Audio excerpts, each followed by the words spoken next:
오늘은 열왕기상 6장의 말씀을 묵상합니다. 솔로몬은 하나님의 영광을 위하여 성전 건축으로 봉헌합니다.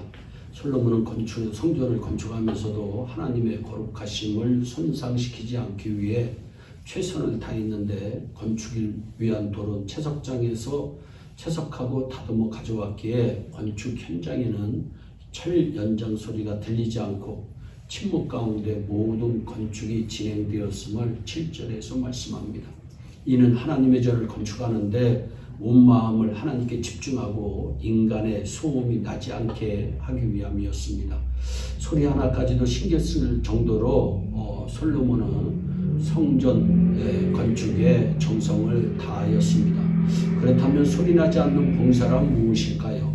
먼저 이성의 봉사가 아닌 마음의 봉사입니다.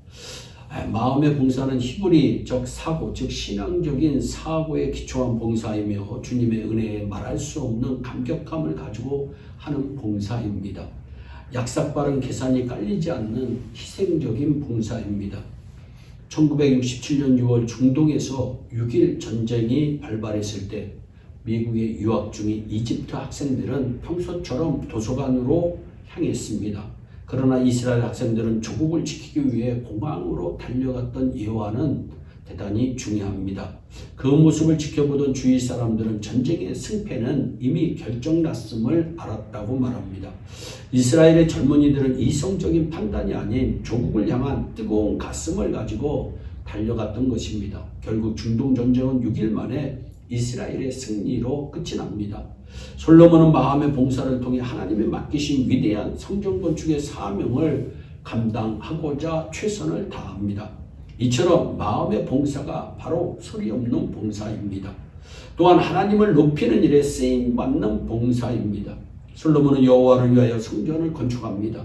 성전 건축은 여호와의 영광을 위한 솔로몬의 최대의 봉사였습니다. 이러한 섬김과 봉사의 정신은 선왕인 다윗 왕으로부터 이어져 내려왔습니다. 다윗은 하나님의 영광과 임재의 상징인 법궤를 모실 성전을 건축하기를 소원했습니다. 하나님은 하나님의 영광을 위하여 전을 건축하겠다는 다윗의 마음을 기뻐 받으셨습니다. 그러나 하나님은 다윗은 전쟁에서 피를 많이 흘렸기에 솔로몬에게 성전 건축을 맡기시겠다고 말씀하신 내용이 사무엘하 7장 13절의 말씀입니다. 이스라엘 초대 왕이었던 사울 왕과 다윗 왕의 차이점이 여기에 있습니다. 사울 왕은 스스로 겸손하지 못했습니다. 하나님의 이름만을 높일 때는 하나님께 쓰임 받았으나 그의 마음이 교만하여지고 스스로 자신의 이름을 높이고자 했을 때 하나님은 사울을 버리시고 다윗을 들어 이스라엘의 왕을 삼으셨습니다. 우리가 성전을 건축하는 목적은 오직 하나님의 영광을 위해서입니다.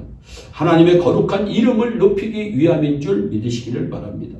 우리가 우리 자신의 기념비가 아닌 주님의 이름을 존귀히 여기고 주님의 기념비를 세우는데 마음과 정성을 다한다면 하나님도 우리의 가문과 후손을 존귀히 높여 주시는 복을 반드시 허락하실 것입니다. 사랑하는 여러분, 우리가 하나님을 높이는 일에 집중합시다. 그러면 우리의 봉사는 결코 변질되지 않을 것입니다. 하나님께서 영광을 받으실 것이요 우리 자신과 가문에 반드시 복이 될 것입니다. 또한 하나님의 은혜 되게 하는 것이 소리 없는 봉사입니다. 성전을 건축할 때 이스라엘 백성이 출애굽한 지 480년이 되었습니다. 하나님은 왜 이스라엘 백성들을 노예에서 해방시켜 자유인이 되게 하셨을까요? 왜 하나님은 솔로몬이 왕위에 오르게 하셨으며 태평성대를 구가할 수 있도록 은혜를 주셨을까요? 솔로몬은 이 모든 것이 하나님의 영광과 이름을 높이기 위한 하나님의 계획과 섭리임을 깨달았습니다. 내가 누리고 있는 복을 은혜로 거듭나게 하시기를 바랍니다. 우리는 우리 자신뿐만 아니라 우리의 가정에 복을 주시고 예일교회라는 지역교회에 속하여 성전 건축의 사명을 감당하게 하신 이유를 하나님의 관점에서 해석해 보아야 합니다.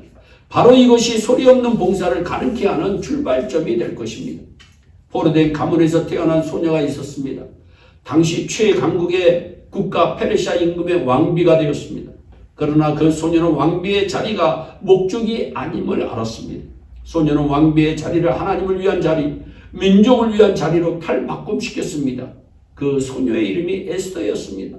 소리 없는 봉사를 실천하기 위해서는 첫째, 뜨거운 주님 사랑이 동기가 되어야 합니다.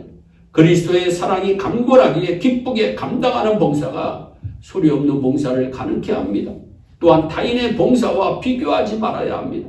요한복음 21장에서 주님은 베드로에게 나를 따르라고 말씀하십니다. 그때 베드로는 옆에 있는 제자를 가리키면서 이 사람은 어떻게 되겠습니까? 묻습니다. 그때 주님은 내게 무슨 상관이냐? 너는 나를 따르라고 말씀합니다. 무슨 말씀입니까? 우리는 다른 사람들의 봉사와 수준에 비교하여 나의 봉사의 수준을 결정해서는 안 된다는 의미입니다. 오직 주님께만 집중하도록 마음의 결단을 내립시다. 스페인의 무조감들을 이끌고 코르테스 제독이 신천지를 개척하기 위해 멕시코 동해안에 상륙했습니다.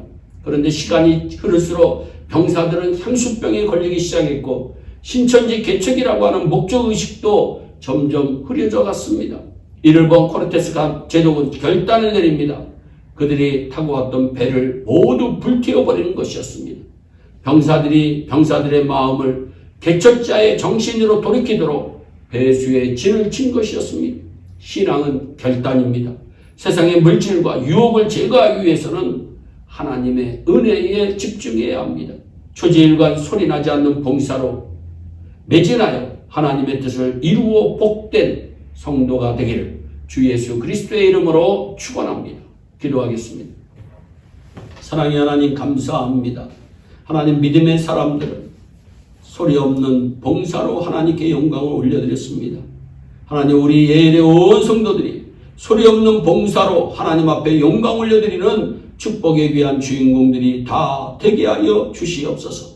감사하고 예수님의 이름으로 기도하옵나이다. 아멘.